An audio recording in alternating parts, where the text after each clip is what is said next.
स्वागत है आप सभी का इस नए विश्लेषण में। आइए सीधे आज के विषय पर चलते हैं। हमारा शरीर सच में किसी चमत्कार से कम नहीं है और हमारे दिल की सेहत एक बहुत ही नाजुक बैलेंस पर टिकी होती है, बिल्कुल गोल्डीलॉक्स की उस कहानी की तरह, जहाँ कोई भी चीज़ ना तो बहुत ज्यादा होनी चाहिए और न ही बहुत कम, बल्कि एकदम सही होनी चाहिए।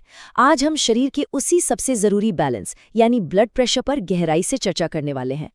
तो आज हम इस चर्चा में क्या क्या कवर करेंगे? हम शुरुआत करेंगे ब्लड प्रेशर के बेसिक फंडे से, फिर समझेंगे सिस्टोलिक और डायस्टोलिक के बीच का अंतर, हाइपरटेंशन का बड़ा खतरा, हाइपोटेंशन की अनदेखी समस्या और आखिर में देखेंगे कि इस दबाव को सही बैलेंस में कैसे रखा जाए।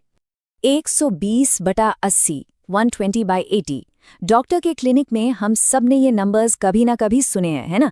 मेडिकल साइंस में ये शायद सबसे ज़रूरी आंकड़ों में से एक है। लेकिन सच बताइए, क्या हम सच में जानते हैं कि इनका हमारे बॉडी के लिए मतलब क्या है? चलिए इसे थोड़ा डिकोड करते हैं। इसे समझने के लिए अपने शरीर को एक प्लम्बिंग सिस्टम की तरह सोचिए। जैसे पाइप के अंदर से पानी भेजने के लिए एक प्रेशर, एक ताकत की ज़रूरत होती है ना, बिल्कुल वैसे ही जब हमारा दिल खून को पंप करके बाकी अंगों तक भेजता है, तो नसों यानी धमनियों पर जो दबाव पड़ता है वही ब्लड प्रेशर है। अब आते हैं उन दो नंबर्स पर जो अभी हमने सुने। ऊपर वाला नंबर यानी सिस्टोलिक ब्लड प्रेशर, ये तब का प्रेशर है जब दिल एक्टिव मोड में पंप कर रहा होता है, एकदम पूरी ताकत से। और नीचे वाला नंबर यानी डायस्टोलिक, ये तब का हिसाब है जब दिल दो धड़कनों के बीच थोड़ा आराम कर रहा होता है। दोनों ही स्थितियां और दोनों ही नंबर्स अपनी अपनी जगह काफी जरूरी हैं। अब जरा उस स्थिति की बात करते हैं जब ये दबाव बढ़ने लगता है, यानी हाइपरटेंशन का खतरा। होता क्या है कि जैसे जैसे उम्र बढ़ती है, हमारी नसें थोड़ी सख्त होने लगती हैं, उनका लचीलापन कम हो जाता है। यहीं से शुरू होती है हाइपरटेंशन या हाई बीपी की कहानी। इसके बारे में सबसे डरावनी बात पता है क्या है? इसके आमतौर पर कोई वार्निंग साइंस नहीं होते, इसीलिए इस बीमारी को साइलेंट किलर भी कहा जाता है।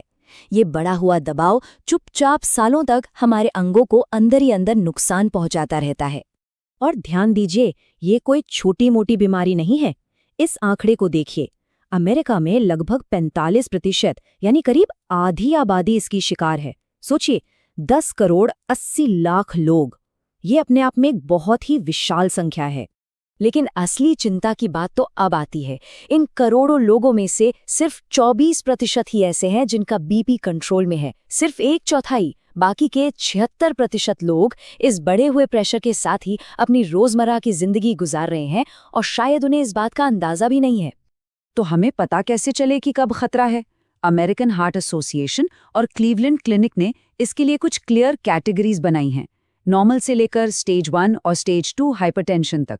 पर यहाँ सबसे ध्यान देने वाली स्थिति है हाइपरटेंसिव क्राइसिस। अगर ऊपर वाला नंबर 180 के पार चला जाए या नीचे वाला 120 क्रॉस कर ले, तो समझ लीजिए ये एक इमरजेंसी है और तुरंत डॉक्टर के पास जाना बेहद जरूरी है। अब आप सोचेंगे कि इस दबाव को ऐसे ही छोड़ दिया तो क्या होगा? खैर, इसके नतीजे काफी गंभीर हो सकते हैं। ये बीमारी सिर्फ दिल तक सीमित नहीं है। हाई बीपी का सीधा कनेक्शन स्ट्रोक, किडनी की गंभीर बीमारियों, आंखों की रोशनी जाने और यहाँ तक कि डिमेंशिया से भी जुड़ा हुआ है। इसे हल्के में लेने की भूल बिल्कुल नहीं की जा सकती। चलिए अब सिक्के का दूसरा पहलू देखते हैं, हाइपोटेंशन यानी लो ब्लड प्रेशर, जिसे अक्सर हम अनदेखा कर देते हैं। हाइपरटेंशन के उलट जब प्रेशर 90/60 से नीचे चला जाता है तो उसे हाइपोटेंशन कहते हैं। वैसे तो कुछ लोगों के लिए थोड़ा कम दबाव नॉर्मल हो सकता है, पर अगर दबाव खतरनाक रूप से कम हो जाए तो दिमाग और बाकी जरूरी अंगों तक ऑक्सीजन ठीक से नहीं पहुंच पाती।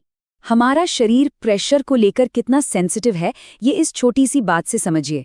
मान लीजिए कि सिस्टोलिक ब्लड प्रेशर 110 से गिरकर अचानक 90 हो जाता है। सिर्फ 20 पॉइंट की गिरावट, पर यह छोटी सी गिरावट भी किसी को गंभीर चक्कर आने या बेहोश करने के लिए काफी है। अब सवाल ये है कि अचानक ये दबाव गिरता क्यों है? इसके पीछे कई वजह हो सकती हैं। कभी कभी ये सिर्फ पानी की कमी यानी डिहाइड्रेशन से हो सकता है, लेकिन कई बार ये किसी हार्ट वाल्व की दिक्कत, अचानक खून बह जाने या किसी गंभीर इन्फेक्शन का इशारा भी होता है। यहाँ तक कि पार्किंसंस की कुछ दवाएं भी इसका कारण बन सकती हैं। तो इन दोनों खतरनाक स्थितियों से बचकर दबाव को कंट्रोल में रखना और वो परफेक्ट गोल्डीलॉक्स बैलेंस बनाना, ये कैसे किया जाए? देखिए, जब स्थिति काफी बिगड़ जाती है तो डॉक्टर्स मेडिकल इंटरवेंशन का सहारा लेते हैं। आमतौर पर एस इनहिबिटर्स या एआरबी जैसी दवाएं दी जाती हैं, जो नसों को आराम पहुंचाती हैं।